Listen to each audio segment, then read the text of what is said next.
आज बात करेंगे उस भारत की जहां पत्रकारिता पेशे से ज्यादा जोखिम बन चुकी है, जहां सच्चाई लिखने की कीमत अब जिंदगी बन गई है और सत्ता चुप है, बिल्कुल चुप।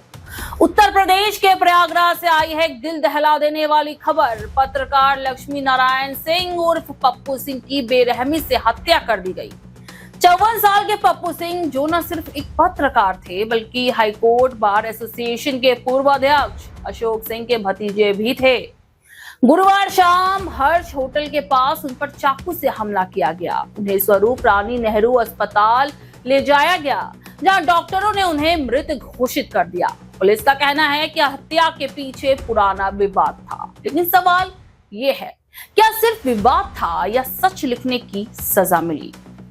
पुलिस कह रही है जांच जारी है, मगर पत्रकारों पर होने वाले ऐसे हमलों का न्याय कितनी बार पूरा हुआ है? कितने हत्यारे पकड़े गए हैं? कितने दोषी साबित हुए हैं? जवाब है लगभग शून्य। 22 अक्टूबर को राष्ट्रीय मानवाधिकार आयोग ने 3 राज्यों केरल, त्रिपुरा और मणिपुर की सरकारों को पत्रकारों पर हुए हमलों को लेकर नोटिस जारी किया। लेकिन ध्यान दीजिएगा, बीजेपी शासित राज्यों में भी पत्रकारों पर हमले हो रहे हैं। फिर एनएचआरसी चुप क्यों बैठी है भला? केंद्र सरकार मौन क्यों है? क्या पत्रकार अब किसी राजनीतिक सुविधा के हिसाब से इंसान माने जाएंगे? छत्तीसगढ़ के बीजापुर में पत्रकार मुकेश चंद्राकर का शव सेप्टिक टैंक से मिलता है। आरोप है कि उन्होंने सड़क निर्माण में भ्रष्टाचार की खबर छापी थी। वहीं उत्तर प्रदेश में 8 मार्च को दैनिक जागरण के पत्रकार और आरटीआई कार्यकर्ता राघवेंद्र वाजपेयी की निर्मम हत्या कर दी जाती है। महाराष्ट्र में 4 जुलाई को पत्रकार स्नेहा बर्वे पर दिन दहाड़े हमला किया गया क्योंकि वो अवैध निर्माण की रिपोर्टिंग कर रही थी। असम में 4 जुलाई को पत्रकार मधुरज सैकिया पर हमला किया गया जब वे भाजपा नेताओं की झड़प का वीडियो बना रहे थे। ओडिशा में 13 जुलाई को पत्रकार नरेश कुमार की बेरहमी से हत्या कर दी जाती है। उत्तराखंड में सितंबर माह में पत्रकार राजीव प्रताप की संदिग्ध मौत हो जाती है। अस्पताल की बदहाली दिखाने के बाद उन्हें धमकियां मिली थी। वहीं नागालैंड में सितंबर महीने में पत्रकार दीप सैकिया पर गोली चलाई जाती है। एक सप्ताह पहले उप मुख्यमंत्री ने उन्हें सार्वजनिक रूप से धमकाया था। इंटरनेशनल फेडरेशन ऑफ जर्नलिस्ट की रिपोर्ट के मुताबिक मई 2024 से लेकर अप्रैल 2025 के बीच भारत में 13 हमले और 5 हत्याएं पत्रकारों की दर्ज की गई है। रिपोर्ट्स विदाउट बॉर्डर्स कहता है 2014 से लेकर अब तक मारे गए 28 पत्रकारों में से 13 पत्रकार पर्यावरण, जमीन और भ्रष्टाचार पर रिपोर्टिंग कर रहे थे। यूनेस्को की रिपोर्ट बताती है कि 2009 से 2023 के बीच 749 पत्रकारों को हिंसा, धमकी या कानूनी मामलों का सामना करना पड़ा और 2019 से लेकर 2023 के बीच ऐसे हमले 42% बढ़े हैं।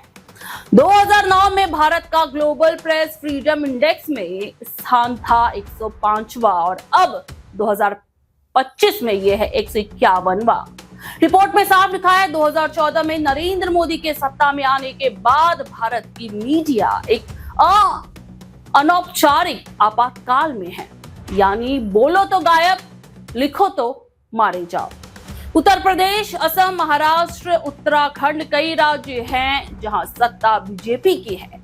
वहीं पत्रकार मारे जा रहे हैं, धमकाए जा रहे हैं और सरकारें केवल बयानबाजी ही करती नजर आ रही है। तो सवाल यही है, जब सत्ता पत्रकारिता से डरने लगी तो क्या लोकतंत्र सुरक्षित रह सकता है? जब सच लिखना देशद्रोह कहलाने लगे तो संविधान का अनुच्छेद 19 किस काम का? प्रधानमंत्री मोदी जी, आप हर मंच पर कहते हैं भारत लोकतंत्र की जननी है, तो फिर पत्रकारों की हत्या लोकतंत्र की मौत भला क्यों बन रही है? हम गृह मंत्री अमित शाह से सवाल करते हैं, क्यों नहीं कोई सुरक्षा नीति है पत्रकारों के लिए? क्या आप इस बात से अनजान हैं कि पत्रकार अब सबसे असुरक्षित पेशे में शामिल हो चुके हैं? कभी कलम डरती नहीं थी, आज कलम बेहद डरती है।